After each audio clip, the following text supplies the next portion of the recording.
Indian film industry का एक चमकता हुआ सितारा नोरा फतेही, जो किसी की पहचान का मोहताज नहीं है।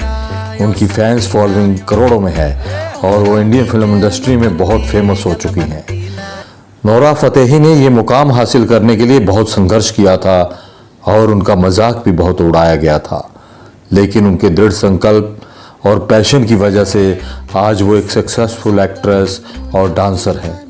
उन्हीं के पैशन और जी तोड़ मेहनत की वजह से आज उनकी फैंस फॉलोइंग करोड़ों में पहुंची है। दोस्तों, आज हम बताएंगे उनके संघर्ष की कहानी और उन्हें किन किन मुश्किलों का सामना करना पड़ा। अगर आपने हमारा चैनल सब्सक्राइब नहीं किया तो प्लीज़ कर दें और बेल आइकॉन भी प्रेस कर दें। अगर हम नोरा फतेही के जन्म की बात करें तो उनका जन्म 6 फरवरी 1992 को कनाडा के टोरंटो शहर में एक अरबी फैमिली में हुआ था। उनकी मां भारतीय मूल की थी, जिसकी वजह से उनका बॉलीवुड इंडस्ट्री के साथ एक ख़ास लगाव था और बचपन से ही उनका सपना था कि वो एक्ट्रेस बने। नोरा की स्कूली शिक्षा टोरंटो के वेस्ट व्यू सेंटमियल सेकेंडरी स्कूल में हुई। उसके बाद उन्होंने स्नातक की पढ़ाई के लिए टोरंटो में यॉर्क यूनिवर्सिटी में एडमिशन लिया था, मगर वो ग्रेजुएशन पूरा नहीं कर पाई थी और पढ़ाई को बीच में ही छोड़ दिया था। इसकी एक खास वजह थी कि उनके मॉम डैड का तलाक हो गया था। उन्हें बचपन से ही बॉलीवुड फिल्में देखने का शौक था। वहीं से उनके मन में एक्ट्रेस बनने की इच्छा जागृत हुई। वो डांस भी सीखने लगी थी, वो भी ऑनलाइन। उन्हें पता था कि उनके पेरेंट्स इन चीज़ों के खिलाफ हैं, इसलिए वो चोरी छुपे कमरे में डांस करती, बैली डांस की भी प्रैक्टिस करती थी। कई बार तो उनकी माँ को शक हो जाता तो वो बात को टाल मटोल कर देती थी। उसको पता था कि अगर माँ को बताया तो वो एक्ट्रेस बनना चाहती हैं तो वो उनके घर वाले कभी भी परमिशन नहीं देंगे, इसलिए वो चोरी छुपे एक्ट्रेस बनने के लिए तैयारी करने लगी। उसे पता था कि एक्टिंग के साथ साथ डांस करने में भी निपुणता हासिल करना बहुत ज़रूरी है, तभी वो एक अच्छी एक्ट्रेस बन पाएंगी। नोरा ने जब भी एक्टर बनने की बात घर में की, एक बार नहीं उसे कई बार डांट का सामना करना पड़ा था। घर के हालात को देखते हुए नोरा ने चुप रहना ही बेहतर समझा। बस वो चुपचाप टीवी देख देख कर एक्टिंग और डांस सीखती रही। एक बार स्कूल में दोस्तों के सामने नोरा ने डांस किया तो उसके दोस्तों ने नोरा का खूब मजाक उड़ाया था, मगर नोरा का मनोबल टूटा नहीं, बल्कि उन्होंने और ज़्यादा मेहनत करनी शुरू कर दी। नोरा जब हाई स्कूल में पहुंची तो उन्होंने वहां डांस कंपटीशन में हिस्सा लिया और फर्स्ट पोजीशन पर आई। उनके डांस की बहुत तारीफ हुई। उनके दोस्त भी उनकी डांस परफॉर्मेंस देखकर हक्के बक्के रह गए। मगर नोरा की ये तो शुरुआत थी, अभी तो मंजिल बहुत दूर थी। सबसे बड़ी रुकावट उनकी फैमिली थी, जो नोरा को सब करने की आज़ादी नहीं दे रही थी।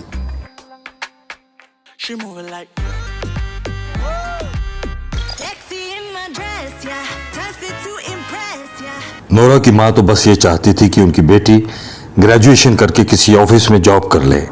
जब उनके पेरेंट्स का तलाक हुआ था तो नोरा के कंधों पर फैमिली की सारी जिम्मेदारी आ गई, जिस कारण रास्ते और भी सुगम हो गए और नोरा को पढ़ाई बीच में ही छोड़कर होटल में नौकरी करनी पड़ी।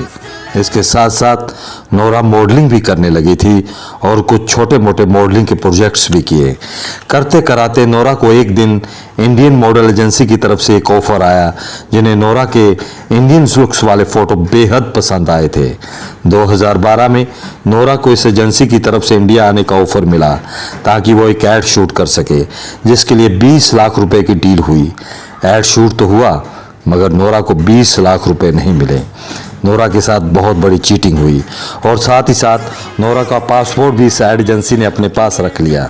नोरा ने जैसे तैसे करके अपना पासपोर्ट वापस तो लिया, पर नोरा के पास अब मुंबई में काम तलाशने के सिवाय कोई चारा नहीं था।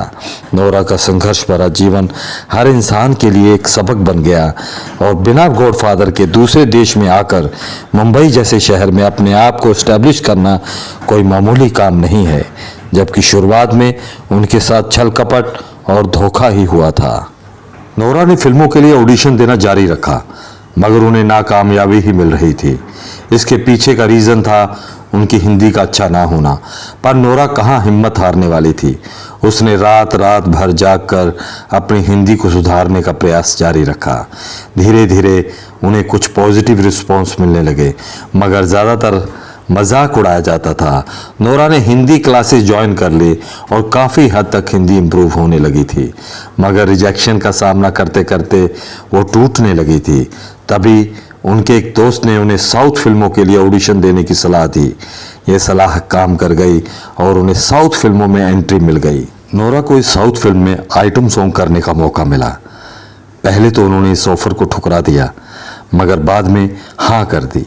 नोरा के पास कोई चारा नहीं था। एज एन एक्ट्रेस तो उन्हें पहले ही कोई काम नहीं मिल रहा था, इसलिए साउथ फिल्मों में आइटम सॉन्ग की वजह से super duper hit film Baahubali में मनोहारी आइटम सॉन्ग करने का मौका मिला था, जो काफ़ी पसंद किया गया। इसके बाद उन्हें बॉलीवुड फिल्मों में भी आइटम सॉन्ग करने के ऑफर मिले। उनकी पॉपुलैरिटी दिन ब दिन बढ़ती जा रही थी। इसी की वजह से उन्हें बिग बॉस सीजन 9 में आने का मौका मिला और वो शो में 83 दिन तक टिकी रही। इस एक एपिसोड में नोरा फतेही की स्ट्रगल की कहानी बयान करना कोई आसान नहीं है। हम फिर से हाजिर होंगे उनकी एक नई कहानी लेकर एक नए एपिसोड के साथ। तब तक के लिए नमस्कार, जय हिंद, गुड बाय। छुपा पाओगे तुम आंसू इतने